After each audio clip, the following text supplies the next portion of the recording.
Hi friends, good morning. And Friday funday match వచ్చేసి RCB and Punjab 3-4లో ఉన్నారు. గెలిచి ఒకళ్ళు ఫస్ట్ ప్లేస్కి వెళ్దాం అనుకుంటారు, ఇంకొకరు సెకండ్ ప్లేస్కి వెళ్దాం అనుకుంటారు.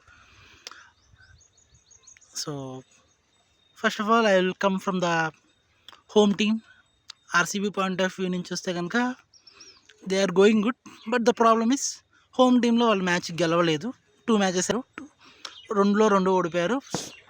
అండ్ ఇంకా ఏమైనా కలవరబట్టే కొంచెం సైకలాజికల్గా ఎక్కువ మందికి తెలియని ఒక విషయం ఏంటంటే, శ్రేయస్ అయ్యర్ కెప్టెన్సీ చేస్తున్న టీం మీద ఆర్సీబీ రికార్డ్ ఎందుకో అంతగా బాగోలేదు. And from RCB point of view they will be thinking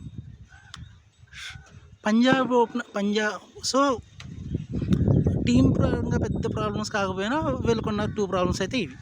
so వీళ్ళు ఏం చేయాలనుకుంటారు, మ్యాక్సిమం వచ్చేసి పంజాబ్లో ఓపెనర్స్ని వీళ్ళ దగ్గర ఉన్న బౌలింగ్తో పంజాబ్ ఓపెనర్స్ని కనుక ఎర్లీగా అవుట్ అవుతున్నారు, స్టార్ట్ ఇచ్చినా ఎర్లీగా అవుట్ అవుతున్నారు. సో అండ్ శ్రేయస్ని తీసేస్తే they will be in a comfortable position. Definitely they will work on this.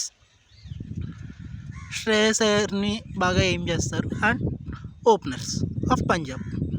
So ఇది కనుక వాళ్ళు చేస్తే ఇంకా మ్యాచ్ వాళ్ళదే. సో ఫస్ట్ బ్యాటింగ్ చేసినా సెకండ్ బ్యాటింగ్ చేసినా వాళ్ళకైతే కీ అయితే ఇదే. అండ్ ఒకవేళ ఆర్సీబీ చేజింగ్లో వచ్చిన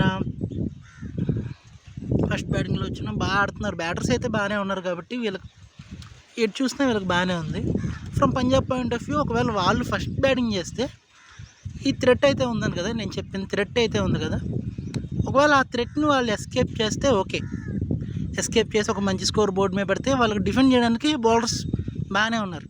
ఎందుకంటే మార్కో యాన్సన్ ఫామ్లోకి వచ్చాడు, చాహల్ ఫామ్లోకి వచ్చాడు. అండ్ ఆర్సీబీ గ్రౌండ్ తనకు బాగా తెలుసు. ఫైనల్ ఓవర్స్ డిఫెండ్ చేయడానికి హర్షదీప్ బెడ్ తిరిగి ఉండనే ఉన్నాడు.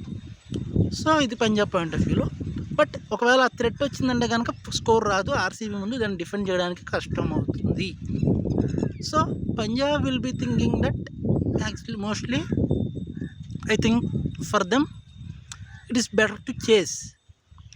సో వాళ్ళు కనుక చేస్తే ఒకవేళ స్టార్టింగ్లో వికెట్స్ వచ్చినా ఎవరో ఒకరు చిన్నస్వామి వికెట్లో చేజ్ బాగుంటుంది కాబట్టి బ్యాటింగ్కి నిలబడి కొంచెం చిన్నస్వామి చేయడంలో ఏంటంటే ఒక బ్యాట్స్మెన్ బాగా నుంచున్న చేజ్ అనేది at the end of the డేకి చేజ్ ఈజీ అవుతుంది కాబట్టి అలా చేయడం వాళ్ళకి కొంచెం పాజిటివ్ అవుతుంది. From RCB point of view ఏంటంటే కొంచెం వాళ్ళకి అన్ని సైడ్స్ బాగానే ఉన్నాయి కాబట్టి డిఫెండ్ కూడా వాళ్ళు బాగానే చేస్తున్నారు కాబట్టి వీళ్ళకున్న ప్రాబ్లమ్స్ని వాళ్ళు క్యాపిటలైజ్ చేయాలనుకుంటారు. సో మంచి మ్యాచ్ అయితే చూస్తాం.